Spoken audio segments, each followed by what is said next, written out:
పూర్వకాలంలో గజాసురునికి ఇచ్చిన వరం వలన శివుడు గజాసురుని కడుపులో ఉండిపోయాడు. శివుని చూడలేక ముల్లోకాలు తల్లడిల్లిపోయాయి. గజాసురుని ఉదరములో శివుని కనుగొన్న బ్రహ్మ విష్ణువులు గంగిరెద్దుల వాని వేషములో గజాసురుని వద్దకు వెళ్ళి ఆటపాటలతో మెప్పించగా ఆ గజాసురుడు సంతోషించిన వాడై ఏం వరం కావాలో కోరుకోమన్నాడు. అందుకు ఆ గంగిరెద్దుల వేషములో ఉన్న బ్రహ్మ విష్ణువులు, గజాసుర, పరమశివుడు లేని ముల్లోకాలు అల్లాడిపోతున్నవి. నీవు నీ కుక్షి అందు నిక్షిప్తము చేసుకున్న శివుడిని తమకిమ్మని వారు కోరుకున్నారు. మాట మార్చకుండా గజాసురుడు సరే అన్నాడు. నంది తన కొమ్ములతో గజాసురుని పొట్ట చీల్చి శివుడిని పరిగ్రహించారు. అంతటా ఆ గజాసురుడు, శివ, నీవు నా శిరస్సుకు గణ్యతనే చేకూర్చి నీవు నా చర్మము ధరించాలని వరము కోరుకున్నాడు. శివుడు సరే అన్నాడు. బ్రహ్మ, విష్ణు, శివ, ఇంద్రాదులు దేవలోకానికి బయలుదేరారు. వినాయకుని జననం. పరమేశ్వరుడు వస్తున్నాడన్న వార్త కైలాసములో పార్వతికి తెలిసి అభ్యంగన స్నానము చేసి పతికి స్వాగతం చెప్పాలని అభ్యంగన స్నానానికి తయారయ్యింది. తన ఒంటికి నలుగు పెట్టుకున్న పిండితో ఒక బొమ్మను తయారు చేసి తన తపశక్తి వలన ఆ బొమ్మకు ప్రాణ ప్రతిష్ఠ చేసి మందిరం వద్ద కాపలా ఉంచి ఎవరిని లోపలికి రానివ్వద్దని చెప్పి స్నానానికి వెళ్ళింది. గజాసురుని నుండి విముక్తిని పొంది కైలాసానికి వచ్చిన శివుడు లోపలికి వెళ్ళబోగా గుమ్మం వద్ద బాలుడు అడ్డగించాడు. తాను ఈ కైలాసానికి అధిపతినని, పార్వతీ భర్తనని చెప్పాడు శివుడు. నీవెవరివైనా వెళ్ళడానికి వీలు లేదన్నాడు ఆ బాలుడు. వాద ప్రతివాదాలు చెలరేగాయి. పట్టుదల పెరిగి శివునికి కోపం వచ్చింది. ప్రమదగణాలు కూడా ఆ బాలుని ముందు ఓడిపోయాయి. ఇక తాళలేక శివుడు త్రిశూలంతో బాలుని శిరస్సు ఖండించాడు. పార్వతి వచ్చింది. నిర్జీవుడై ఉన్న బిడ్డడిని చూసి, నాథ, పశువాన్ని ఎంత దారుణంగా హింసిస్తారా అని రోధించింది. శివుని మనసు ఆర్ద్రమయ్యింది. తన తొందరపాటుకు చింతించాడు. నీ బిడ్డడిని బ్రతికిస్తానని పార్వతికి మాట ఇచ్చాడు. వెంటనే తన పరివారాన్ని పంపించి ఉత్తరముఖంగా పరుండి ఉన్న శిరస్సును తెమ్మన్నారు. ఆ పరివారము ముల్లోకాలు గాలించారు. ఎక్కడ ఏ ప్రాణి కూడా దొరకలేదు. వెతకగా గజాసురుడు ఉత్తర దిక్కుగా పడుకొని మరణ స్థితిలో ఉన్నాడు. ఆ గజాసురుని శిరస్సును తెచ్చి బాలును ముండానికి అతికించి సజీవుడిని చేశారు. పార్వతి ఆనందించింది. వినాయకుడిని గజముఖం గలవాడని, గజాననుడని, వినాయకుడని, లంబోదరుడని పరిపరి నామాలతో పార్వతి తనయుడిని అల్లారు ముద్దుగా పెంచుతున్నది. వినాయకునికి ఆధిపత్యం. కొంతకాలమునకు పార్వతీ పరమేశ్వరులకు కుమారస్వామి జన్మించాడు. అతడు మహాబలశాలి. ఒకనాడు మునులు, దేవతలు పరమేశ్వరుడిని, దేవ, విఘ్నములకు అధిపతి కావాలని కోరారు.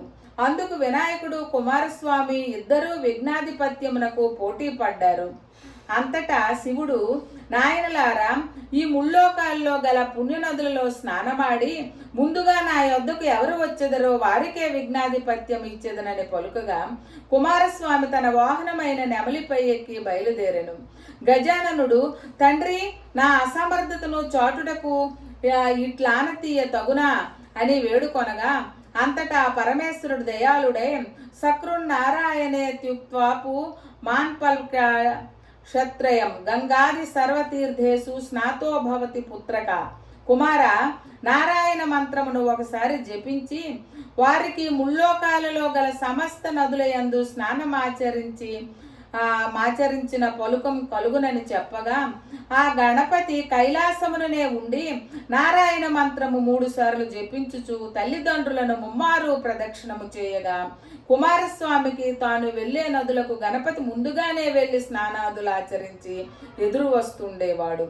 తన అజ్ఞానానికి చింతించిన వాడే కైలాసమునకు వచ్చి, తండ్రి, నా అజ్ఞానమును మన్నించి గణపతికే విఘ్నాధిపత్యమును అసంగవలనని వేడుకొనెను. అంతటా పరమశివుడు భాద్రపద శుద్ధ చతుర్థి నాడు గణపతికి విఘ్నాధిపత్యమును వసంగెను. ఆనాడు సర్వదేశస్థులు విఘ్నేశ్వరుణ్ణి తమ శక్తి కొలది కుడుములు, ఉండ్రాళ్ళు, టెంకాయలు, పళ్ళు మొదలగు భక్ష్య భోజ్యాదులచే యథాశక్తి పూజించారు. విఘ్నేశ్వరుడు సంతుష్టుడై తాను భుజించి మిగిలిన పదార్థములను తన వాహనమైన మూషికమునకు ఇచ్చి మిగిలినవి చేత పట్టుకుని భుక్తాయాసంతో కైలాసమునకు వచ్చి మాతాపితృలకు పాదాభివందనము చే సంకల్పించగా ఉదరము సహకరించక నానావస్థలు పడుచుండగా శివుని శిరస్సు యందున్న చంద్రుడు చూచి పకపక నవ్వాడు. గణపతికి కోపము వచ్చి తన దంతపు కోరను విరిచి చంద్రుని మీదకి విసిరాడు. ఆ దెబ్బకు ఏర్పడిన మచ్చ చంద్రునిలో ఈనాటికి ఉన్నది. ఆవేశంతో ఊగులాడుతున్న వినాయకుడు పొట్ట చిట్లింది. పాముతో బొజ్జను కట్టారు.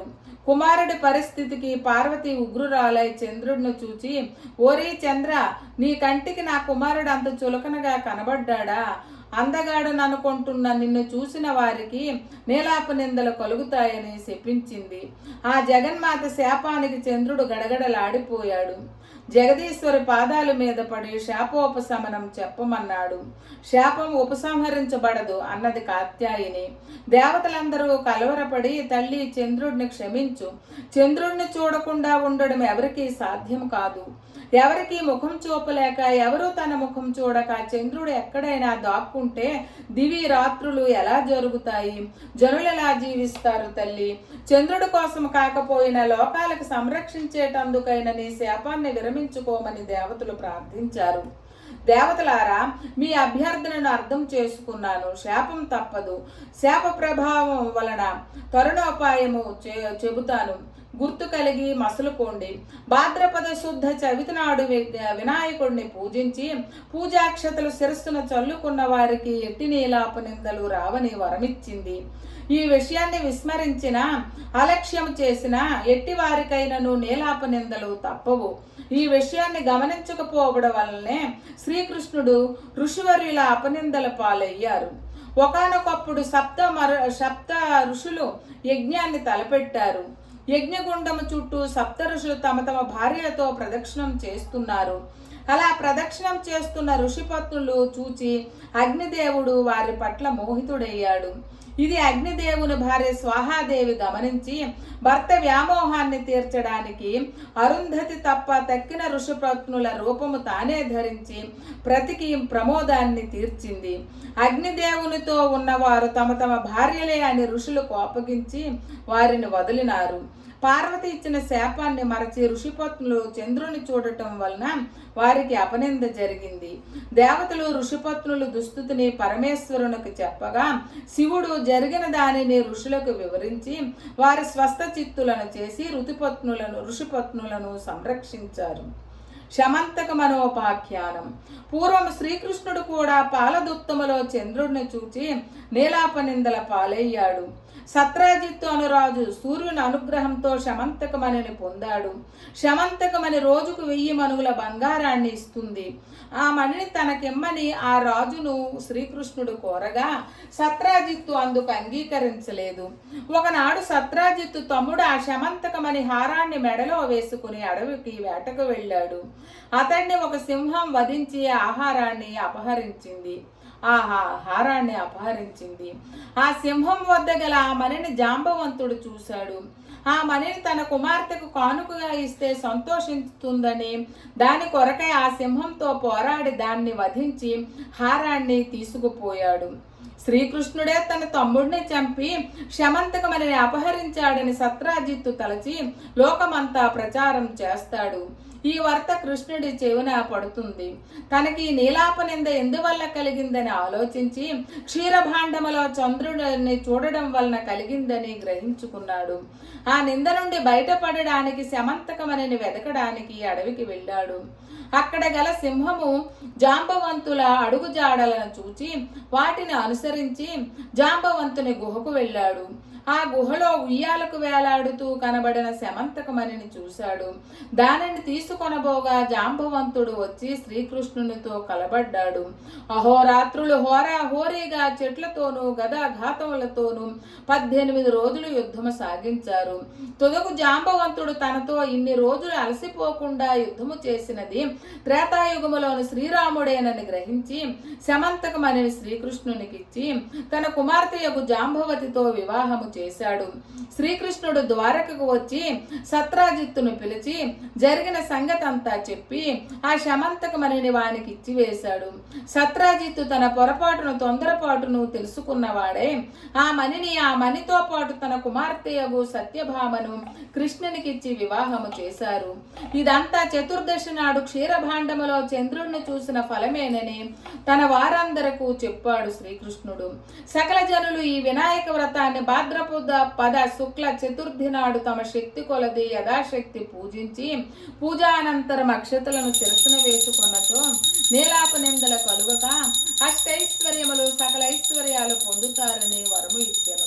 పూర్వము ఈ వ్రతమును సీతాదేవిని వెదుగుతున్నప్పుడు శ్రీరాముడును, వృత్తాసురును వధించినప్పుడు ఇంద్రుడును, గంగను భూమికి తెచ్చినప్పుడు భగీరథుడును, అమృతోత్పాదనము చేయుచున్నప్పుడు దేవదాసురులను, కుష్టు వ్యాధి నివారణకు విప్రుడును, తమ రాజ్యాన్ని తిరుగు పొందుటకై ధర్మరాజును ఈ గణాధిపతి వినాయక వ్రతము చేసి సకల విజయములను సాధించిరి.